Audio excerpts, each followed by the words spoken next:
കൃഷ്ണ ഗുരുവായൂരപ്പ.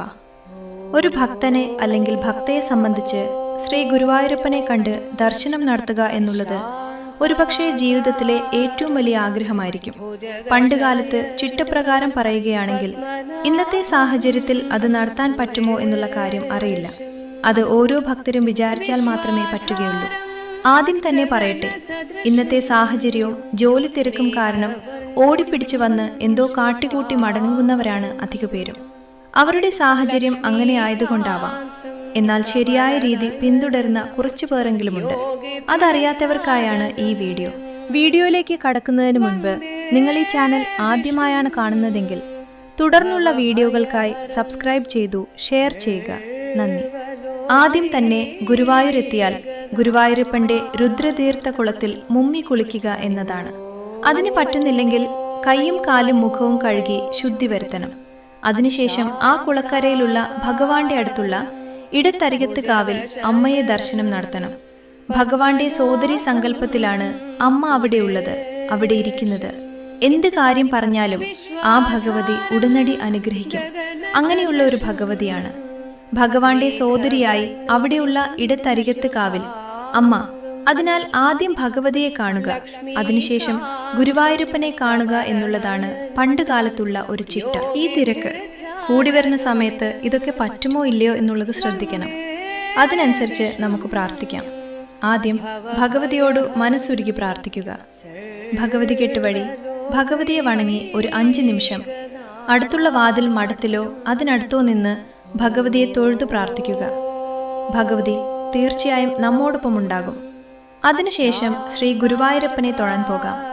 ഭഗവാന്റെ ഗോപുരവാതിൽ കടന്ന് fly over കടന്ന് നാലമ്പലത്തിലേക്ക് പ്രവേശിക്കുമ്പോൾ ഇടത് സൈഡിലാണ് പണ്ടുകാലത്ത് മേൽപ്പത്തൂർ നാരായണ ഭട്ട തിരുപ്പാടിരുന്ന് നാരായണീയം എഴുതിയത്.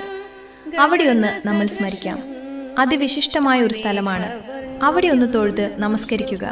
ഇവിടെ ഇരുന്ന് മേൽപ്പത്തൂർ നാരായണ ഭട്ട തിരുപ്പാട് എഴുതുമ്പോൾ പണ്ടുള്ളവർ പറഞ്ഞിട്ടുള്ള ഒരു ഐതിഹ്യം എന്തെന്നാൽ, നാരായണ ഭട്ട തിരുപ്പാട് വാതരോഗം പിടിപെട്ട് ഗുരുവായൂരപ്പനെ ഭജിക്കാൻ വരികയും എവിടെ തൊട്ടു ഭജിക്കണം എന്നറിയാതെ അദ്ദേഹത്തിന്റെ ആചാര്യനോട് സംശയം ചോദിക്കുകയും ആചാര്യൻ അതിനു മറുപടിയായി മീൻതൊട്ട് കൂട്ടിക്കോളൂ എന്ന് പറയുകയും ചെയ്തു പറഞ്ഞത് എന്തെന്ന് അത് കേട്ടവർക്ക് മനസ്സിലായില്ല. എന്തെന്നാൽ ഭട്ടത്തിരിപ്പാട് അതിന്റെ അർത്ഥം മനസ്സിലാക്കി മത്സ്യാവതാരം മുതൽ വർണ്ണിച്ചുകൊള്ളൂ എന്ന് മനസ്സിലാക്കി വർണ്ണിച്ചു തുടങ്ങി എന്നാണ് ഐതിഹ്യം. അദ്ദേഹം അതിനനുസരിച്ചു ഭഗവാന്റെ നാമങ്ങൾ ഖഗോർത്തനക്കി നാരായണീയം എഴുതി തുടങ്ങി.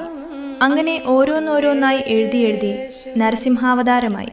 നരസിംഹാവതാരം വരുന്ന സമയത്ത് നാരായണ ഭട്ട തിരുപ്പാടിന് ഒരു രൂപം മനസ്സിൽ തെളിയുന്നില്ല. അദ്ദേഹത്തിന് വളരെ വിഷമമായി. മനസ്സിൽ രൂപം തെളിയാതെ എങ്ങനെയാണ് പ്രധാനപ്പെട്ട കീർത്തനം എഴുതുന്നതെന്നു ആലോചിച്ച് അദ്ദേഹത്തിന് അറിയാതെ ഒന്ന് ഉറക്കം തൂങ്ങി. ആ സമയം വളരെ ഭയാനകമായ ഒരു ശബ്ദം കേൾക്കുകയും ഉഗ്രമൂർത്തിയായ നരസിംഹമൂർത്തി അലർച്ചയോടെ അവിടെ പ്രത്യക്ഷപ്പെട്ടു എന്നാണ് ഐതിഹ്യം. വലതുവശത്തെ ഒരു കരിങ്കൽ തൂണിൽ കാണിച്ചു കൊടുത്തു എന്നാണ് പറയപ്പെടുന്നത്. പണ്ടുകാലത്ത് അവിടെ വാതിൽ മാടത്തിൽ നിരവധി തൂണുകളുണ്ടായിരുന്നു. 1970 ഡിസംബർ 1 അഗ്നിബാധയ്ക്ക് ശേഷം അതിലെ പല തൂണുകളും തൊഴാനുള്ള സൗകര്യത്തിന് എടുത്തുമാറ്റി. ഈ ഒരു തൂൺ മാത്രം അവിടെ നിലനിർത്തി. ഐതിഹ്യമാണ്, നമ്മുടെ പൂർവികർ പറഞ്ഞതാണ്. നമ്മൾ അവിടെ ഒന്ന് തൊഴുക, നരസിംഹമൂർത്തിയെ സ്മരിക്കുക, അത് അത്യുത്തമമാണ്.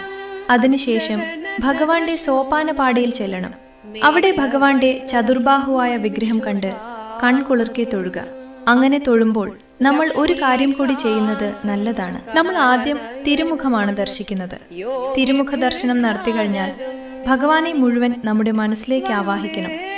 ഭഗവാനെ അലങ്കരിച്ച സമയമാണെങ്കിൽ ഭഗവാന് കിരീടം ചാർത്തിയിട്ടുണ്ടാവും.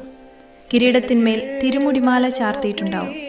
ഭഗവാന്റെ ശിരസ് മുതൽ പാദം വരെയാണ് നമ്മൾ നോക്കി തൊഴുത് ആവാഹിക്കേണ്ടത്. ആദ്യം സ്വർണ്ണ കിരീടം, തിരുമുടിമാല, ഭഗവാന്റെ കണ്ണ്, മൂക്ക്, വായ, കഴുത്ത്, ചെവിയിൽ വെച്ചിരിക്കുന്ന ചെവിപ്പൂക്കൾ, മാറത്തുള്ള സ്വർണ്ണ തിലകങ്ങൾ, മാലകൾ, ഭഗവാന്റെ സ്വർണ്ണ കിങ്ങിണി അല്ലെങ്കിൽ പട്ടുകോണകം, കാൽമുട്ടുകൾ, കാൽപാദം, അങ്ങനെ പാദം വരെ പെട്ടെന്ന് നോക്കി ദർശനം നടത്തി അത് വെച്ച് ആ രൂപം മനസ്സിലേക്ക് ആവാഹിക്കണം. അതിനുശേഷം ആ സോപാനപടിയിൽ നിന്ന് നീങ്ങാം. സോപാനപടിയിൽ നിന്ന് നീങ്ങുമ്പോൾ അവിടെയാണ് അഗ്നികോൺ. ആ അഗ്നികോണിൽ ഒരു ബലിക്കല്ലുണ്ട്. അതുകൂടി പ്രദക്ഷിണം വെച്ച് വേണം അവിടെ നിന്നും പോകാൻ. അവിടെ സപ്തമാതാക്കളുടെ ബലിക്കല്ലിൽ സപ്തമാതാക്കളെ തൊഴുത് സ്മരിച്ചു നേരെ ഗണപതിയുടെ അമ്പലത്തിലാണ് പോകുന്നത്. അവിടെ വിഘ്നങ്ങളെല്ലാം മാറാൻ ഗണപതിയെ നല്ല പോലെ തൊഴുത് പ്രാർത്ഥിച്ച് അതിനു നേരെ മുമ്പിൽ സരസ്വതി ദേവി. സരസ്വതി ദേവിയെ ധ്യാനിച്ച് പ്രാർത്ഥിച്ച് പ്രദക്ഷിണമായി വന്ന് മേൽശാന്തിയുടെ കയ്യിൽ നിന്ന് പ്രസാദം വാങ്ങി. അത് കഴിഞ്ഞാൽ അനന്തശയനത്തിന്റെ ഒരു ശിലയുണ്ട്, അവിടെ തൊഴുതു പ്രാർത്ഥിക്കാം. ശ്രീ പത്മനാഭസ്വാമിയെ സ്മരിക്കുക. അതിനുശേഷം അവിടെ പറ്റുമെങ്കിൽ 5 മിനിറ്റ് ആ സ്ഥലത്തിരിക്കാം. ഭഗവാനെ കണ്ട രൂപം, നമ്മൾ കണ്ടു മനസ്സിലാക്കിയ രൂപം മനസ്സിനുള്ളിൽ ഉള്ളിലേക്ക് ആവാഹിച്ച് അവിടെ ഇരുത്തി ഭഗവാനുമായി കുറച്ചു നേരം സംവദിക്കാം. എന്നിട്ട് ആ രൂപം മനസ്സിലായി കഴിഞ്ഞാൽ അവിടെ നിന്ന് ക്ഷേത്രത്തിൽ നിന്ന് പുറത്തിറങ്ങാം. ഈ സമയം ചില ഭക്തന്മാർക്ക് ഒരു തണുത്ത കാറ്റ് വരുന്നുണ്ട് എന്ന് തോന്നാം, ഒരു സുഗന്ധം പരക്കുന്നത് പോലെ തോന്നാം. അതുവരെ ഇല്ലാത്ത ഒരു കർപ്പൂരത്തിന്റെയും കളഭത്തിന്റെയും വാസന നമ്മുടെ മൂക്കിനുള്ളിലേക്ക് അടിച്ചു കയറുന്നത് അനുഭവപ്പെടാം. ശ്രീ ഗുരുവായൂരപ്പൻ നമ്മോടൊപ്പമുണ്ട്. അനുഗ്രഹം ചൊരിഞ്ഞ് നമ്മുടെ അടുത്ത് ഉണ്ട് എന്ന് വിചാരിക്കാം. അത് കാണിച്ചു തരുന്ന അടയാളങ്ങളാകാമത്. ശ്രീ ഗുരുവായൂരപ്പനപ്പൻ നമ്മോടൊപ്പമുണ്ട്. അതിനുശേഷം വടക്ക് വശത്തുകൂടെ പുറത്തു കടന്നു കഴിഞ്ഞാൽ തീർത്ഥം വാങ്ങാം, ചന്ദനം വാങ്ങി കുരുതൊടാം. ഈ മനസ്സിൽ പതിപ്പിച്ച രൂപം നമുക്ക് അടുത്ത മാസം, അടുത്ത പ്രാവശ്യം ഗുരുവായൂരപ്പനെ വന്നു തൊഴുന്നതുവരെ നമ്മുടെ മനസ്സിലുണ്ടാകും.